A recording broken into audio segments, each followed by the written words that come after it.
You can have the best designed test suite in the world.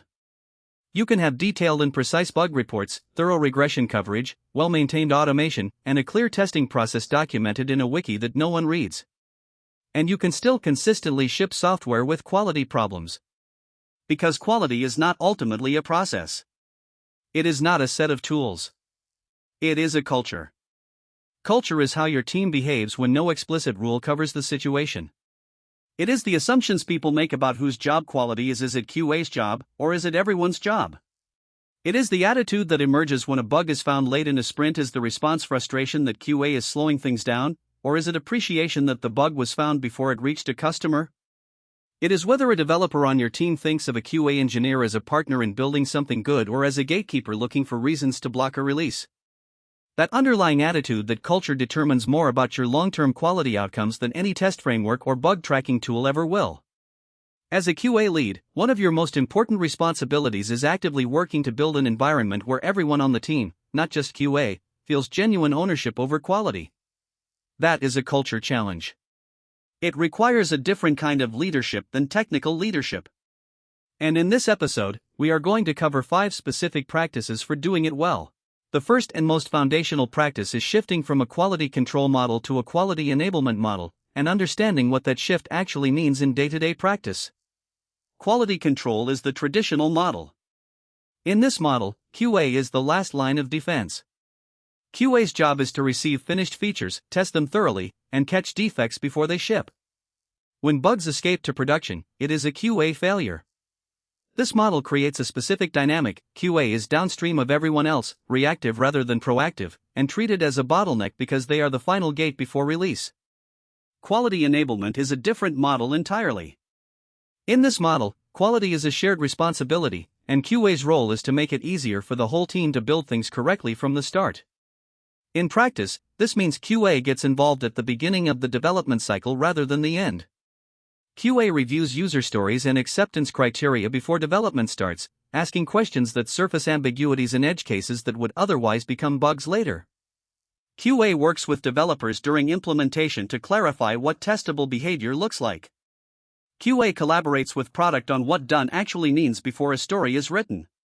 When QA operates at this upstream position, quality is built into the process rather than inspected into the product at the end. This does not mean QA does less testing. It means QA has more impact by influencing the front end of the process where the cost of change is lowest. The shift from control to enablement is a mindset shift first, and a process change second. The second practice is making quality visible to the entire team on a regular basis, not just in postmortems when something has gone wrong. Most teams experience quality as an invisible concern. It only becomes visible and gets discussed when a critical bug ships to production, when a release gets delayed because of unresolved defects, or when a customer complains about something that should have been caught in testing. In those moments, quality conversations are reactive and often colored by stress and blame. QA leaders change this pattern by surfacing quality data consistently in positive, forward-looking contexts. A weekly or sprint-level quality digest, even a simple paragraph shared in the team channel that covers test pass rates, open defect counts by severity, and any emerging patterns keeps quality visible without waiting for a crisis to create the conversation. Celebrating quality wins is equally important and often neglected. When a sprint ends with 0 escaped defects, name it and acknowledge it. When a developer catches a defect in their own code during development before it ever reaches QA, recognize that publicly. When a complex regression passes cleanly after a significant refactor, point it out. Positive reinforcement of quality behavior shapes team culture far more effectively than post-mortem blame does. When the team sees quality data regularly and in affirming contexts, they begin to internalize it as part of how they measure their own success. Quality becomes a team value rather than a QA concern. The third practice is building psychological safety specifically around quality conversations, because psychological safety is the prerequisite for catching problems early. Teams with strong quality cultures have one defining characteristic: people feel genuinely safe raising concerns before they become problems. A developer who finds a potential issue in their own code during implementation should feel comfortable flagging it to the QA engineer or the team without any fear that it will be interpreted as incompetence or counted against them in a performance review. A product manager who realizes that the acceptance criteria for a story are ambiguous should feel comfortable pausing and clarifying before development starts rather than letting it proceed and hoping the ambiguity resolves itself. An engineer who is uncertain about how to test a particularly complex interaction should feel comfortable asking for help rather than submitting a test case they are not confident in. Psychological safety in quality conversations is built and destroyed by how leaders respond when concerns are raised. If the first person who flags an issue gets blamed, minimized, or told they are being overly cautious, others will learn quickly to stay quiet. If the response to a raised concern is curiosity and collaborative problem solving, people will keep raising concerns. As a QA lead, every reaction you have to a quality issue, every tone, every word choice, every facial expression in a meeting is shaping the culture of your team. The long-term quality outcomes of your team are partly determined by whether people feel safe enough to surface problems when they are small. The fourth and fifth practices are deliberate developer QA collaboration and a commitment to continuous learning from quality failures. Developer QA collaboration means actively breaking down the wall between development and testing by creating regular touchpoints for joint work. Pair testing sessions where a developer and a QA engineer explore a newly built feature together are one of the most effective practices in this category. The developer brings knowledge of how the feature was implemented and where they know the tricky parts are. The QA engineer brings a different mental model for how the feature might be used and where it might break.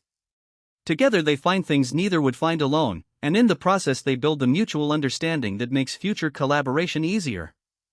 QA involvement in code review not to evaluate code style or architecture, but to flag testability concerns and ask questions about error handling and edge cases is another effective practice. Continuous learning means treating every defect that reaches production as a learning opportunity for the system, not a failure to assign blame for. A blameless retrospective or mini postmortem that asks specifically how did this defect get through our process, and what can we change to prevent the next one, is a quality culture practice. It says, we are a team that improves over time by being honest and rigorous about what is not working, and we do that without making it personal. Blame destroys the psychological safety required for learning. Blameless inquiry creates the conditions for genuine improvement. Building a quality culture is not a project with a start date and an end date.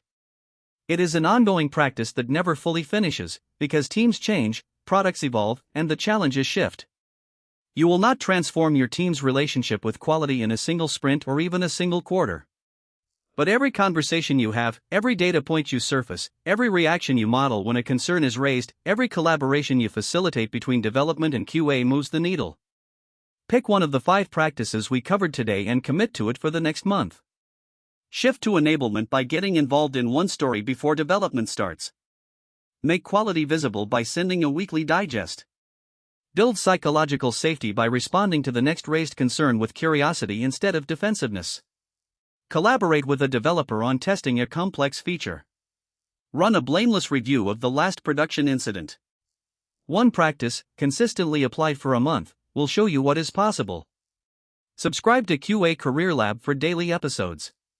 Our final episode in this leadership series covers the transition from QA engineer to QA lead, what it actually takes, what the path looks like in practice, and how to position yourself for that step.